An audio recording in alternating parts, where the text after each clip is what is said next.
ആഭരണവർജനം ശരിയോ തെറ്റോ? ദൈവരാജ്യത്തിൽ പ്രവേശിക്കുവാൻ ആഭരണം തടസ്സമാകുന്നു. ഈ ഒരു വിഷയത്തെ സംബന്ധിച്ചാണ് ഇന്ന് നമ്മൾ ചിന്തിക്കുവാനായിട്ട് ആഗ്രഹിക്കുന്നത്. എല്ലാവർക്കും ക്രിസ്തുയേശുവിലുള്ള എൻ്റെ സ്നേഹവന്ദനത്തെ അറിയിക്കുന്നു. പുതിയ വീഡിയോയിലേക്ക് ഏവരെയും ഞാൻ യേശു കർത്താവിൻ്റെ നാമത്തിൽ സ്വാഗതം ചെയ്യുന്നു. ഒരു സാധാരണ വിശ്വാസി എന്ന നിലയിൽ ദൈവത്തെ സ്നേഹിക്കുകയും ദൈവവചനം അറിയുവാൻ പഠിക്കുവാൻ ആഗ്രഹിക്കുകയും ചെയ്യുന്ന ഒരു സാധാരണ വിശ്വാസി എന്ന നിലയിൽ ഞാൻ മനസ്സിലാക്കിയ ദൈവത്തിൽ നിന്നും ഞാൻ മനസ്സിലാക്കിയ വചനത്തിൽ നിന്നും എനിക്ക് ലഭിച്ച ബോധ്യങ്ങളാണ് ഞാനിവിടെ ഷെയർ ചെയ്യുന്നത്. ഞാൻ മനസ്സിലാക്കുന്നത് ഈ ലോകത്തിൽ അനേക മതങ്ങളുണ്ട്. എല്ലാ മതങ്ങൾക്കും ആ മതങ്ങളുടേതായ പഠിപ്പിക്കലുകളുമുണ്ട്. പഠിപ്പിക്കലുകളെല്ലാം വ്യത്യസ്തമാണ്. ആയതുപോലെ തന്നെ പെന്തക്കോസ്ത് സഭയിലേക്ക് കടന്നു വന്ന ഒരു പഠിപ്പിക്കലാണ് ആഭരണവർജനം എന്ന് പറയുന്നത്. ഈ ഒരു പഠിപ്പിക്കൽ നല്ല ഉദ്ദേശത്തോടു കൂടിയാണ് പഠിപ്പിക്കലുടെ ആരംഭം.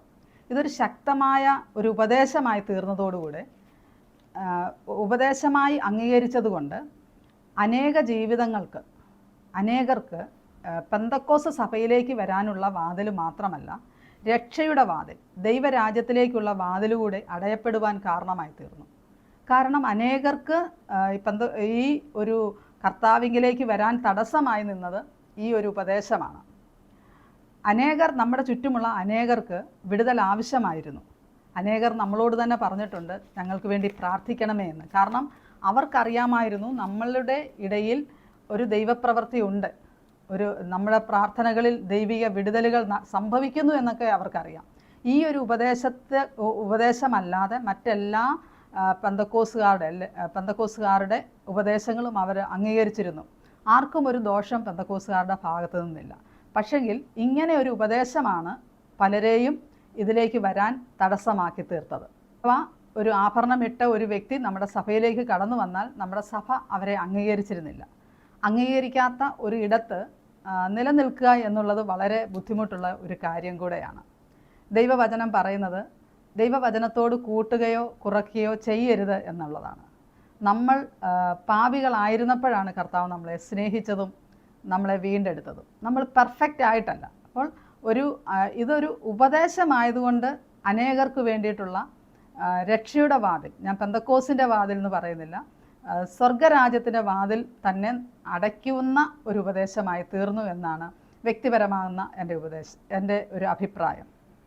ഇനി ദൈവരാജ്യത്തിൽ പ്രവേശിക്കുവാൻ ആഭരണം തടസ്സമാകുന്നുവോ എന്നുള്ളതാണ് രണ്ടാമത് നമ്മൾ ചിന്തിക്കുവാനായിട്ട് ആഗ്രഹിക്കുന്നത്. ദൈവവചനത്തിലേക്ക് നമ്മൾ ശ്രദ്ധിച്ചാൽ നമ്മൾക്കറിയാം, ദൈവമാണ് സകലതും സൃഷ്ടിച്ചത്.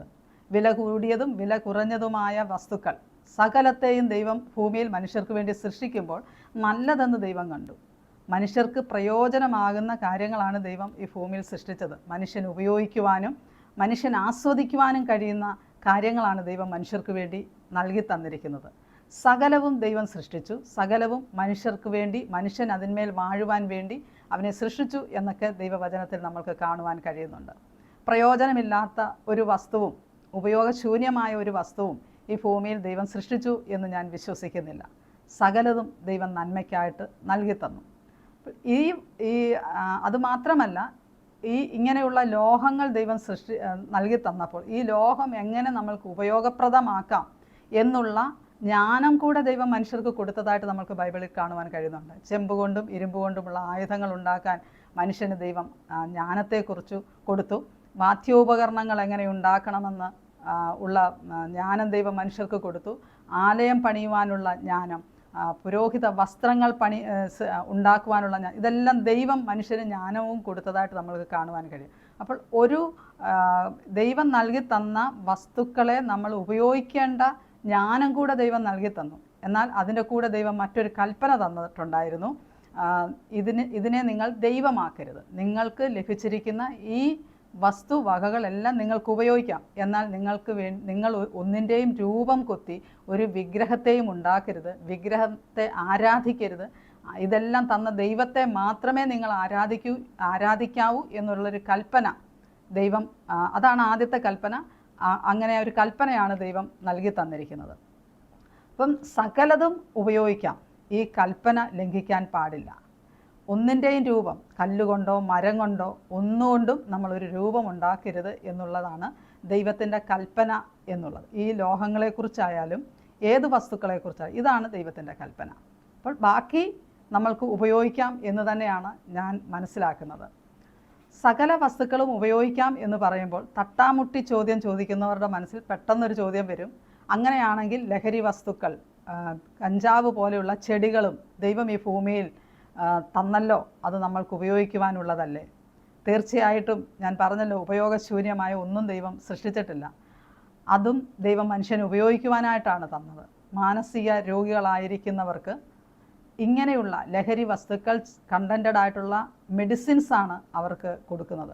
കഞ്ചാവ് കണ്ടൻറ്റഡ് ആയിട്ടുള്ള മെഡിസിൻ ഈ ഭൂമിയിലുണ്ട്, ഉണ്ടാക്കാറുണ്ട്. അത് മാനസിക രോഗികൾക്ക് വേണ്ടിയാണ് അത് കൊടുക്കുന്നത്. അവർക്ക് ആ മെഡിസിൻ പ്രയോജനമാണ്, അവരെ സംബന്ധിച്ചിടത്തോളം അത് ഉപകാരപ്രദമാണ്. എന്നാൽ ഒരു നോർമൽ മനുഷ്യൻ, മാനസിക നില സ്റ്റേബിളായിട്ടുള്ള ഒരു വ്യക്തി ഈ മെഡിസിൻ അല്ലെ ഈ ലഹരി വസ്തുക്കൾ കഴിക്കുകയാണെങ്കിൽ, അവരതിനെ ഉപയോഗിക്കുകയാണെങ്കിൽ ഉപകാരത്തെക്കാൾ കൂടുതൽ അവന് ദോഷകരമായി അത് ബാധിക്കും. തെറ്റിപ്പോകും, അവൻ മറിച്ച് ഭ്രാന്തനാകുകയും സുബോധം നഷ്ടപ്പെടുകയും ചെയ്യും. ഇത് ആരുപയോഗിക്കണം, എപ്പോഴുപയോഗിക്കണം, എങ്ങനെ ഉപയോഗിക്കണം എന്നുള്ള ജ്ഞാനം ദൈവം മനുഷ്യർക്ക് നൽകി തന്നിട്ടുണ്ട്. ഇനി ഉദാഹരണത്തിന് ഇരുമ്പായുധങ്ങൾ എല്ലാ വീടുകളിലുമുണ്ട്. നമ്മൾക്കത് പ്രയോജനമാണ്, ഉപയോഗത്തിനാണ് ദൈവം നൽകി തന്നത്. എന്നാൽ അതൊരു മനുഷ്യനെ ഉപദ്രവിക്കുവാനോ ഒരു മനുഷ്യനെ വകവരുത്തുവാനോ ആയിട്ടോ അല്ല ദൈവം അത് നൽകി തന്നത്. നമ്മൾക്ക് പ്രയോജനമാകുവാൻ നമ്മളത് ഉപയോഗിക്കുന്ന രീതി, ഉപയോഗിക്കുമ്പോൾ നന്മയ്ക്കായി ഉപയോഗിച്ചെങ്കിൽ മാത്രമേ അത് പ്രയോജനമായി തീരുകയുള്ളൂ. അതുകൊണ്ടാണ് ഏദൻ തോട്ടത്തിൽ വെച്ച് ദൈവം ആദമിനോട് പറയുന്നത്, നന്മ തിന്മകളെക്കുറിച്ചുള്ള അറിവിൻ്റെ വൃക്ഷഫലം നിങ്ങൾ തിന്നരുത്. നമ്മളോടും പരിശുദ്ധാത്മാവ് പറയുന്നത് അതുതന്നെയാണ്, നന്മ തിന്മകളെക്കുറിച്ചുള്ള അറിവിൻ്റെ വൃക്ഷഫലം നിങ്ങൾ തിന്നരുത്. നമ്മൾ കൈ നീട്ടേണ്ടത് ജീവൻ്റെ വൃക്ഷത്തിലേക്കാണ്. നമ്മുടെ ആവശ്യങ്ങളുമായി നമ്മുടെ ഉദ്ദേശങ്ങളും ഒക്കെ ദൈവത്തിങ്കിലേക്കാണ് നമ്മൾ സമർപ്പിക്കേണ്ടത്. അപ്പോഴാണ് അത് നമ്മൾക്ക് നന്മയായി തീരും എന്ന് ദൈവവചനം നമ്മൾക്ക് ഉറപ്പ് തരുന്നുണ്ട്. ഇനിയും സ്വർഗത്തിലേക്ക് നമ്മൾ നോക്കിയാൽ, സ്വർഗം, ബൈബിളിൽ പറഞ്ഞിരിക്കുന്ന സ്വർഗത്തെ നമ്മൾക്ക് മനസ്സിലാക്കുവാൻ കഴിയുന്നത് വിലയേറിയ വസ്തുക്കൾ കൊണ്ട്, വിലയേറിയ കല്ലുകൾ കൊണ്ട് അടിസ്ഥാനമിട്ട് പണിതിരിക്കുന്നതായ സ്വർഗത്തെ നമുക്ക് കാണുവാനായിട്ട് കഴിയും. യോഹന്നാൻ ഒക്കെ കണ്ട സ്വർഗം വിലയേറിയ വസ്തുക്കൾ കൊണ്ട്, മനോഹര വസ്തുക്കൾ കൊണ്ട് അലങ്കരിച്ച സ്വർഗത്തെയാണ് ഈ ബൈബിളിൽ നമുക്ക് കാണുവാൻ കഴിയുന്നത്. അതൊരു ഉപമയായിട്ടല്ല അവിടെ പറഞ്ഞിരിക്കുന്നത്, അതൊരു ഭാവനയായിട്ടുമല്ല പറഞ്ഞിരിക്കുന്നത്. യോഹന്നാൻ കണ്ട കാര്യമാണ് പറഞ്ഞിരിക്കുന്നത്. അതിൽ യെഹസ്കേൽ പ്രവാചകൻ കണ്ട ദർശനം, അവൻ കണ്ടതാണ് കർത്താവിൻ്റെ മഹത്വം വരുന്നതായിട്ട്. അപ്പം അതൊന്നും ഒരു ഉപമയല്ല, യാഥാർത്ഥ്യമാണ്. യാഥാർത്ഥ്യമായിട്ടും സ്വർഗം എന്ന് പറയുന്നത് മുത്തുകളാൽ നിർമ്മിതമായത്, അതുപോലെ വിലയേറിയ കല്ലുകൾ കൊണ്ട് അടിസ്ഥാനമിട്ടതായ സ്വർഗത്തെക്കുറിച്ചാണ് ദൈവവചനം പറയുന്നത്. സ്വർഗവും ഈ ഭൂമിയും എന്ന് പറയുന്നത് ഒരു നിഴലും പൊരുളുമായിട്ടാണ്. സ്വർഗത്തിൽ അങ്ങനെ ഉണ്ടെങ്കിൽ ഭൂമിയിലും അതിൻ്റെ ഒരു റിഫ്ലക്ഷൻ, നിഴൽ നമ്മൾക്ക് അനുഭവിക്കുവാനായിട്ട് കഴിയും. ഭൂമിയിലും സ്വർഗമുണ്ട് എന്ന് അതുകൊണ്ടാണ് പറയുന്നത്. അപ്പോൾ നമ്മൾ സ്വർഗത്തിൽ, അപ്പോൾ ദൈവം വസിക്കുന്ന ഇടമായ സ്വർഗത്തെ അത്രമാത്രം അലങ്കാരമായിട്ടാണ് അലങ്കരിച്ചിരിക്കുന്നത്. ഇനിയും ദൂതഗണങ്ങൾ, സ്വർഗത്തിൽ അനേക ദൂതന്മാരുണ്ട്, ആത്മരൂപികളുണ്ട്. ആ ആത്മരൂപികളെ അലങ്കരിച്ചിരിക്കുന്നത് ദൈവവചനത്തിൽ പറഞ്ഞിട്ടുണ്ട്. ആ ആത്മരൂപികൾക്ക് ശരീരമുണ്ടോ? തീർച്ചയായിട്ടും ശരീരമുണ്ട്. ശരീരമുള്ളതുകൊണ്ടാണ് അവരെ അലങ്കരിക്കുവാൻ കഴിയുന്നത്. ലൂസിഫറിനെ അലങ്കരിച്ച രീതി വിശുദ്ധ വേദപുസ്തകത്തിൽ നമുക്ക് കാണുവാൻ കഴിയുന്നത് വിലയേറിയ വസ്തുക്കൾ കൊണ്ട്, മുത്തുകളാലും വളരെ വിലപ്പെട്ടതായ വസ്തുക്കൾ ഉപയോഗിച്ച് അവനെ അലങ്കരിച്ചതായിട്ട് നമുക്ക് ബൈബിളിൽ കാണുവാൻ കഴിയുന്നുണ്ട്. അതുപോലെ തന്നെ മോശയോട് ദൈവം പറയുന്നു, എനിക്ക് വസിക്കുവാൻ ഒരു വിശുദ്ധ മന്ദിരം ഉണ്ടാക്കുക. ദൈവം കാണിച്ചു കൊടുത്ത മാതൃക പ്രകാരം ഒരു വിശുദ്ധ മന്ദിരമാണ് മോശ ഉണ്ടാക്കിയത്. മോശ കണ്ടതാണ്, അവിടെ കണ്ടതുപോലെ തന്നെ, ദൈവം കാണിച്ചു കൊടുത്തതുപോലെ തന്നെയുള്ള ഒരു വിശുദ്ധ മന്ദിരം ഉണ്ടാക്കിയെന്ന് നമുക്ക് കാണുവാൻ കഴിയും.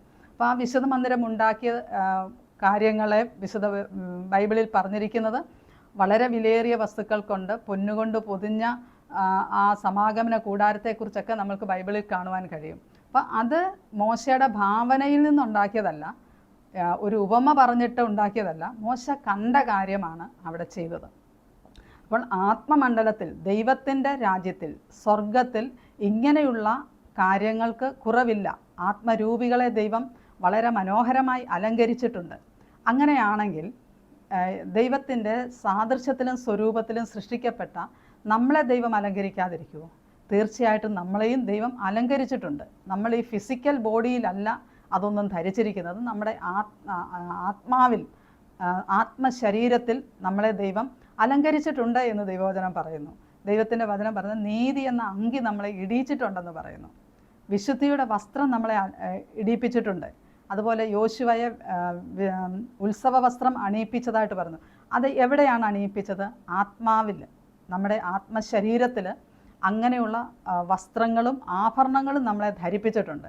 ഞാൻ ഒരിക്കലൊരു സ്വപ്നം കണ്ടു, ഒരു വ്യക്തിയെ ഇങ്ങനെ നെക്ലേസ് മാല അണിയിക്കുന്നതായിട്ട്. അപ്പം ഞാൻ കർത്താവ് എനിക്ക് അതിൻ്റെ ഒരു മർമ്മം വെളിപ്പെടുത്തി തന്നത്, ആ വ്യക്തിക്ക് ദൈവം കൃപാവരം കൊടുത്തു എന്നുള്ളതാണ്. ആ കൃപാവരം കൊടുത്തതിൻ്റെ അടയാളമായിട്ടാണ് ആ ഒരു അലങ്കാരം ആ ആളിൻ്റെ കഴുത്തിലേക്ക് ഒരു നെക്ലേസായിട്ടാണ് ഞാൻ കണ്ടത്. ഇതൊരു യാഥാർത്ഥ്യമാണ്. നമ്മൾ ഓർക്കും അത് സ്വപ്നമല്ലേ. അങ്ങനെയല്ല. ആത്മമണ്ഡലത്തിലും നമ്മുടെ ആത്മീയ റാങ്കിങ് കൂടുന്ന അനുസരിച്ച് നമ്മുടെ ജീവിതത്തിൽ, നമ്മുടെ ആത്മശരീരത്തിലേക്ക് ആഭരണങ്ങളെ, കല്ലുകളെ, മുത്തുകളെ ഒക്കെ ചേർന്ന ആഭരണങ്ങളെ ദൈവം ധരിപ്പിക്കുകയാണ് ചെയ്യുന്നത്. ഈ പോലീസ് ഡിപ്പാർട്ട്മെൻറ്റിൽ പോലീസ് മേധാവികളുടെ ഒക്കെ അവരുടെ ഗ്രേഡ് മനസ്സിലാക്കത്തക്ക വിധത്തിൽ അവരുടെ ഷോൾഡറിൽ സ്റ്റാർ ഉള്ളതുപോലെ തന്നെ ആത്മതലത്തിലും നമ്മൾക്ക് ഇതുപോലെയുള്ള ഗ്രേഡ്, നമ്മുടെ ആത്മീയ തലം വർദ്ധിക്കുന്ന അനുസരിച്ച് നമ്മളെ ആത്മീയമാകുന്ന ആഭരണങ്ങൾ ദൈവം ധരിപ്പിക്കും എന്ന് ദൈവത്തിൻ്റെ വചനം പറയുന്നു.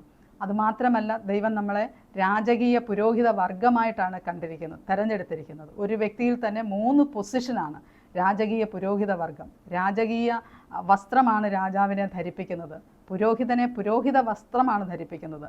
ഇനിയും നമ്മളൊരു പടയാളിയായി യുദ്ധം ചെയ്യുന്ന പടയാളിയായി തീരുമ്പോൾ സർവായുധവർഗം ധരിക്കണമെന്ന് ദൈവം പറയുന്നു. ഈ സർവായുധവർഗം ധരിക്കുന്നത് എവിടെയാണ്? ആത്മശരീരത്തിൽ. അപ്പോൾ ആത്മശരീരത്തിൽ നമ്മൾക്ക് വളരെ അലങ്കാരമാകുന്ന രീതിയിൽ ആഭരണങ്ങളും കിരീടങ്ങളും വസ്ത്രങ്ങളും ഒക്കെ ദൈവം അണിയിച്ചാണ് നമ്മളെ ആത്മതലത്തിൽ നിർത്തിയിരിക്കുന്നത്. നമ്മൾക്കത് ആത്മാവിൽ, അത് നമ്മുടെ ഭാവനയല്ല, ഒരു ഉപമയല്ല, ഇതൊരു യാഥാർത്ഥ്യമാണെന്ന് ദൈവവചനം നമ്മളെ പഠിപ്പിക്കുന്നുണ്ട്. അപ്പോൾ എന്താണ് നമ്മൾ ഉപേക്ഷിക്കേണ്ടത്, ഉരിഞ്ഞു കളയേണ്ടത് എന്താണ് നമ്മൾ ധരിക്കേണ്ടത്? ദൈവവചനം ഇപ്രകാരം പറയുന്നു. 1 പത്രോസ് 3-ാം അധ്യായം 3-ാം വാക്യത്തിൽ ഇപ്രകാരം പറയുന്നുണ്ട്, നിങ്ങളുടെ അലങ്കാരം തലമുടി പിന്നുന്നതും പൊന്നണിയുന്നതും വസ്ത്രം ധരിക്കുന്നതും ഇങ്ങനെ പുറമേ ഉള്ളതല്ല, സൗമ്യതയും സാവധാനതയുമുള്ള മനസ്സ് എന്ന അക്ഷയഭൂഷണമായ ഹൃദയത്തിൻ്റെ നിഗൂഢ മനുഷ്യനെ തന്നെ ആയിരിക്കണം. അത് ദൈവസന്നിധിയിൽ വിലയേറിയതാകുന്നു. ഇത് പത്രോസ് തൻ്റെ സഭയിലെ വിശ്വാസികളോട് പറയുമ്പോൾ അവർക്ക് സൗമ്യതയുള്ള ഒരു മനസ്സില്ല, അല്ലെങ്കിൽ ഒരു താഴ്മയുള്ളവരല്ല അവർ പുറമെ അലങ്കാരമായിട്ട് ഒരുങ്ങിയാണ് വന്നിരിക്കുന്നതെങ്കിലും ദൈവം ആഗ്രഹിക്കുന്ന ഒരു ജീവിത മൂല്യം അവർ സൂക്ഷിച്ചിരുന്നില്ല എന്നുള്ളതാണ്. എന്നാൽ അതാണ് ദൈവസന്നിധിയിൽ വിലയേറിയത്. ആത്മമണ്ഡലത്തിൽ ദൈവം നോക്കുന്നത് ആത്മീയ ഉയർച്ച പ്രാപിക്കണമെങ്കിൽ നമ്മുടെ ജീവിതത്തിൽ ചില തിരുത്തലുകൾ വരുത്തണമെന്നാണ് ദൈവം ആഗ്രഹിക്കുന്നത്. എങ്കിൽ മാത്രമേ നമ്മുടെ ആത്മീയ റാങ്കിങ് ഉയരത്തുള്ളൂ. ആത്മതലത്തിൽ നമ്മൾക്ക് വിശേഷതയേറിയ വസ്ത്രങ്ങളും ആഭരണങ്ങളും ലഭിക്കുകയുള്ളൂ. ആണ് ആത്മാവ് സംബന്ധിച്ച് നമ്മൾ സമ്പന്നരാകണം എന്നാണ് ദൈവവചനം പറയുന്നത്.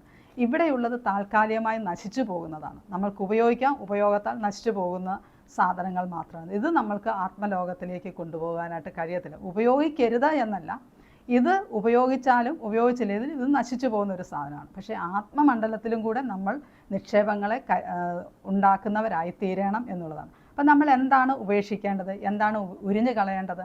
നമ്മുടെ പഴയ മനുഷ്യനെ നമ്മൾ ഉരിഞ്ഞു കളയണം. കോപവും ക്രോധവും ശാഠ്യവും ദ്വന്ദ്വപക്ഷവുമുള്ള താഴ്മയില്ലാത്ത, ചതിക്കുന്ന, വഞ്ചന നിറഞ്ഞ ആ പഴയ മനുഷ്യനെ നമ്മൾ ഉരിഞ്ഞു കളയണമെന്ന് ദൈവവചനം വ്യക്തമായും സ്പഷ്ടമായും നമ്മളെ പഠിപ്പിക്കുന്നുണ്ട്.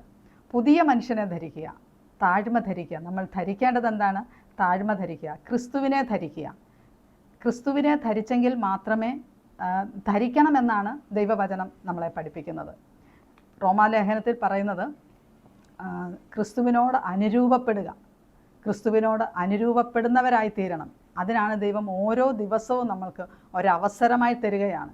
എവിടെയാണ് നമ്മുടെ ജീവിതത്തിൽ ക്ലിയർ ചെയ്യേണ്ടത്, കറക്റ്റ് ചെയ്യേണ്ടത് എന്ന് നമ്മളെ തന്നെ ശോധന ചെയ്ത് ക്രിസ്തു എന്ന തലയോളം വളരുവാൻ, ക്രിസ്തുവിനോട് അനുരൂപപ്പെടുവാൻ തക്കവണ്ണം നമ്മൾക്ക് ലഭിക്കുന്ന ഓരോ ദിവസത്തെയും നമ്മൾ ഉപയോഗിക്കണം.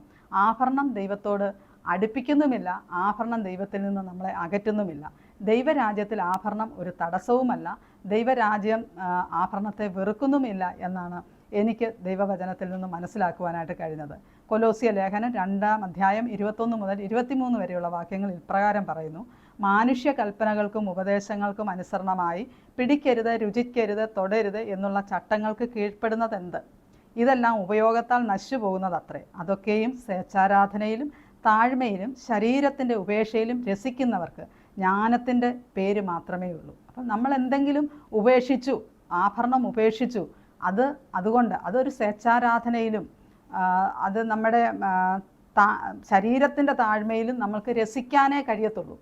നമ്മൾ ആഭരണം ഉപേക്ഷിച്ചു, നമ്മൾ പഴയ മനുഷ്യനെ ഉപേക്ഷിക്കാതിരുന്നിട്ട് യാതൊരു പ്രയോജനവുമില്ല.